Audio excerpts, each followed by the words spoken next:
तो ये जो हमारे साथ भाई हैं, इनका नाम अब्दुल्ला है। वो एक सरदार परिवार में इन्होंने जन्म लिया है। तो सिख से इन्होंने अपना मजहब कन्वर्ट करके इस्लाम धर्म में शामिल हुए हैं। जी जनाब, 22 साल हो गए ईमान में दाखिल हुए। जो पैर है, ये बता रहे हैं कि 2014 में एक्सीडेंट हुआ था। ये तो डॉक्टरों ने कहा कि ये पैर काटना पड़ेगा, तो इन्होंने मजबूरी में पैर कटवाया। मैंने जब इनकी दास्तान सुनी तो मुझे भी तरस आया इनके ऊपर। मेरा परिवार, मेरी जात बिरादरी और जो उनका परिवार है सारे मेरे खिलाफ हो गए। मुझे उल्टे सीधे केस लगा दिए उन्होंने। आपसे हाथ जोड़ के ये रिक्वेस्ट है, भाइयों को मेरी मदद कर दो, खुदा का वास्ता। मुंह पे ऊपर खुदा, नीचे जमीन, मुंह पे ना है कुछ। मेरे इलाज के लिए मुझ पर ना है कुछ भी।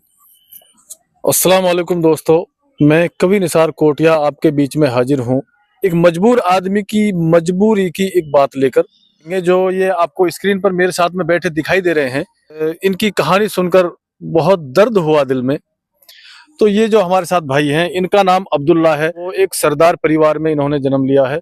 तो ये सिख थे कभी पहले, तो सिख से इन्होंने अपना मजहब कन्वर्ट करके इस्लाम धर्म में शामिल हुए हैं।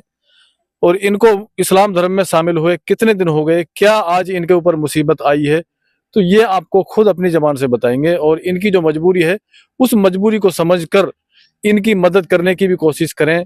जितनी हो सके उतनी मदद करें। 10 की कर सको 10 की करो, 20 की कर सकते हो तो 20 की करो। और अगर और ज्यादा 100, 500, 1000 जितनी भी किसी की हैसियत है, जितनी मदद कर सकता है वो इसकी मदद करे। ये जितने मजबूर है, जितनी इनके सामने परेशानियां हैं, ये खुद अपनी जो आप बीती बताएंगे। जी अब्दुल्ला भाई, आप बोले अब। जी जनाब, 22 साल हो गए ईमान में दाखिल हुए। और जब से मेरे हालात खराब हुए हैं, ये 2014 में मैं गाड़ी एक्सीडेंट में मेरी टांग खराब हो गई, इन्फेक्शन हो गया। लास्ट में डॉक्टरों ने मेरी टांग काट दी। उसके बाद में अभी 4 महीने से मेरे लकवा मार गया। यहाँ से लेके आधा शरीर नीचे बिल्कुल खत्म है। ये राइट साइड, हर राइट साइड बिल्कुल खत्म है। और मैं इतना लाचार हूँ। जितने अपने नजदीकी कम से कम 500 ड्राइवर है मेवात के, जो मेरे साथ कंपनी में रेगुलर रहे, आज उन्होंने कोई सहारा नहीं दिया। और यूं कहते हैं तू तो मोहताज हो गया, कितनी मांग ले जाए के। अब जनाब मौत बेशक आ जाए मुझे, लेकिन मुझ पे हाथ नहीं फैलाया जाएगा। मेरे हालात जैसे अल्लाह ने दिए हैं, मैं ऐसे ही मौत बसर कर दे अल्लाह, या से बढ़ के कुछ ना, मुंह पे हाथ ना फैलाया जा रहा जनाब। तो आपके जो अभी परेशानी है वो क्या है, किस तरह आप मदद चाहते हैं लोग से? जनाब मैं यहाँ से लेकर यहाँ तक आधा हिस्सा लकवा मार गया है। तो आप मदद चाहते हैं लोगों से, जो वो ये लकवा के इलाज के लिए चाहते हैं या फिर अपने गुजारे के लिए? नहीं, गुजारे के लिए नहीं। गुजारा तो अल्लाह करवा देगा, मैं सही हो जाऊं तो अल्लाह कराएगा मेरा गुजारा। लेकिन बात ऐसी, ये इससे लाचार होगा, मैं चल नहीं सकता, फिर नहीं सकता, मैं लेटरिंग करके अब अपने हाथ नहीं धो सकता हूँ मैं। मुझे बहुत ज्यादा दिक्कत हो रही है। बस इससे निजात अल्लाह ताला दे दे, इससे बड़ा कोई सुकून नहीं है। मेरे पे इलाज के लिए पैसा नहीं है। झज्जर जिले में जाना पड़ेगा मुझे, जहाँ से इलाज होगा ऑलरेडी। तो लकवा का इलाज झज्जर में कहाँ पे है? आपको किसने बताया था? ये जो हमारे एक जानकार दोस्त है, उनके पापा को हो गया था। एक लड़का और था, वो वहीं से सही हुए हैं। मतलब ड्राइवर हैं, वो गाड़ी चला रहे हैं, आज केरला कर्नाटक गाड़ी चलाते हैं। तो उनका खर्चा कितना लगा था उनका इलाज में? उनका तो जी मतलब बड़े आदमी है, वो तो धनी आदमी है। उन्होंने तो आए हफ्ते लेके जाते थे, घर की कार है उन पर, सब चीजें। इनकी जो मजबूरी है वो यही है कि एक तो ये खाने कमाने के लायक वैसे भी नहीं है। इनका जो पैर है, ये बता रहे हैं कि 2014 में एक्सीडेंट हुआ था। ये गाड़ी चलाते थे, तो इनकी गाड़ी एक्सीडेंट हुई।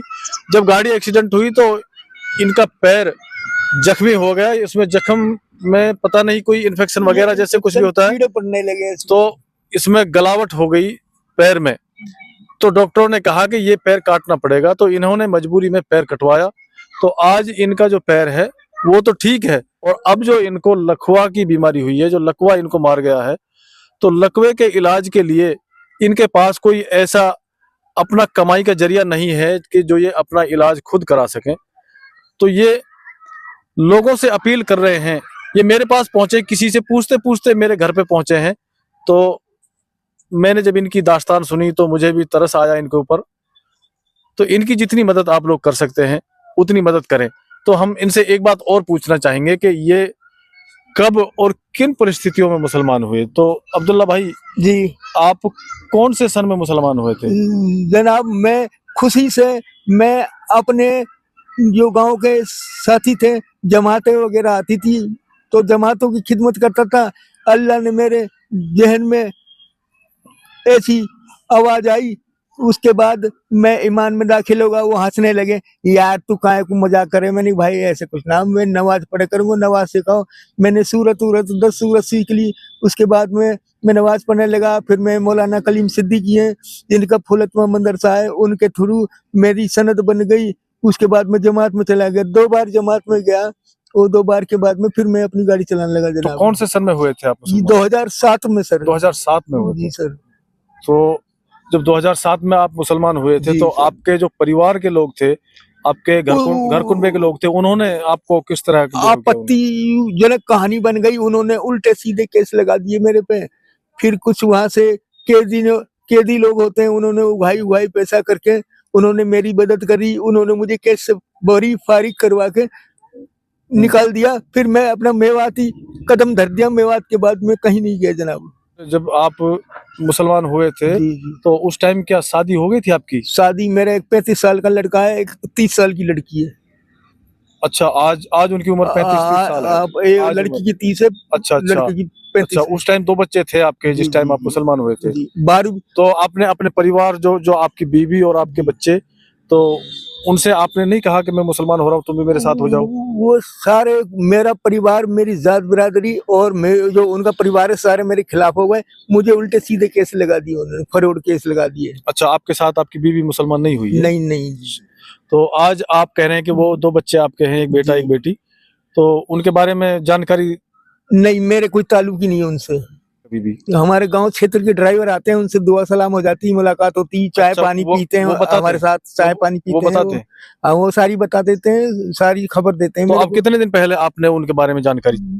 अभी मैं 3 साल पहले ट्रांसपोर्ट नगर फरीदाबाद गया था, तो वहाँ ट्रांसपोर्ट नगर फरीदाबाद में हमारी गाड़ी आती रहती है अपने अपने उस जिला अपने बिजनौर से? जिले बिजनौर से।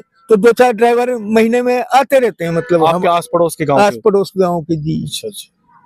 तो उन्होंने जानकारी दी कि 3 साल पहले तक आपके बच्चे बिल्कुल जी ठीक जी थे। जी जी जी। तो यहाँ आपने अकेलापन महसूस नहीं किया? आपने शादी नहीं की? नहीं, अकेलापन, लोगों ने कहा तू कमा, तेरी शादी करा देंगे, लेकिन बात ऐसी है, आज हमारा कोई साथी नहीं है। मतलब जिस टाइम पैसा था, मैं 7 लाख रुपए मेरे इसमें लगा दिए अपने पैर में, लास्ट में 7 लाख भी खत्म हो गया। तो जब डॉक्टर ने काटी, फिर मुरादबास के हमारे या दोस्त हैं, वो आड़ती हैं परचून के, बड़ी मस्जिद के सामने उनकी दुकान है। उन्होंने फिर बेचारों ने मेरा ऑपरेशन कराया, उन्होंने देख रेख करी 1 महीना तक हॉस्पिटल में, जो भी उन्होंने समाधान करा उन्होंने ही करा। और किसी ने भी, जितने साथी थे, किसी से 10 रुपए का सहारा नहीं लिया, ना किसी ने दिया, ना कोई मिलने आया। क्या चाहते हैं आप लोगों से? भाई, हर भाई से, हर जनाब से गुजारिश है, ये मेरा लखुआ यहाँ से यहाँ तक खत्म है। और मेरे से ना, मैं चूतड़ भी नहीं धो सकता हूँ अपने, बहुत परेशान रहता हूँ। भाई ऐसी मदद हो जाए जिससे मैं अपना इलाज करा के झज्जर से, और अपना चलना खुद फावड़ी से चलने लगूं, बैसाखियों से चलने लगूं। मैं मोहताजी मेरी दूर हो जाए। मुझ पे हाथ नहीं फैलाया कि जाता, मैं बहुत ज्यादा मजबूर हूँ। तो ये इनकी जो गाड़ी है जिसपे ये घूमते हैं, ये 3 पहिया वाली जो है, ये ट्राईसाइकिल जो इसी के ऊपर बैठ के ये यहाँ तक पहुंचे हैं। तो जिस तरह की इनकी कंडीशन है, तो आप वो जान चुके हैं, इन्होंने भी बताया है। और जिस तरह मैंने इनसे पूछताछ की थी, वो मैं आपके सामने बता रहा हूँ कि ये पुन्हाना जो रावलकी के पास जो मरकज है, जहाँ पर सबगुजारी का जोड़ होता है, उस मरकज के आसपास, मरकज में ही रहते हैं या फिर? मरकज के गेट के बाहर तख्त पे होटल पे सोता हूँ। तो वहां पर ये मरकज के गेट के बाहर तख्त पे सोते हैं। इनका कोई अपना ठिकाना नहीं है, ये खाना बदोशों की तरह इधर उधर बेचारे घूमते रहते हैं। तो अब ये जिस तरह मजबूरी है उसमें, मुझसे कोई रोटी की नहीं पूछता, कोई नहीं पूछता, नहीं चाय की पूछता है, रोटी कोई नहीं पूछता है। बहुत हालात खराब है दुनिया पे। दौलत बहुत है, मुझे उस दौलत का क्या करूं? मैं दुनिया की दौलत से दुखी नहीं हूं। मैं, मुझे रोटी देने के लिए भी खुश नहीं है। मतलब यूं कहें, अपने गांव चले जा, तू नहीं चले जा, हिंदू बन जा, ये ऐसे वर्ड बोले, दिमाग गुस्सा आता है कि जहर खा लूं, अभी जहर खा लूं, मैं ही नहीं मर जाऊं। नहीं की नहीं ऐसा तो देखो आप मत सोचे। ऐसे वर्ड बोलते हैं सारे, ऐसे बोलते हैं, मैं क्या करूं? मैं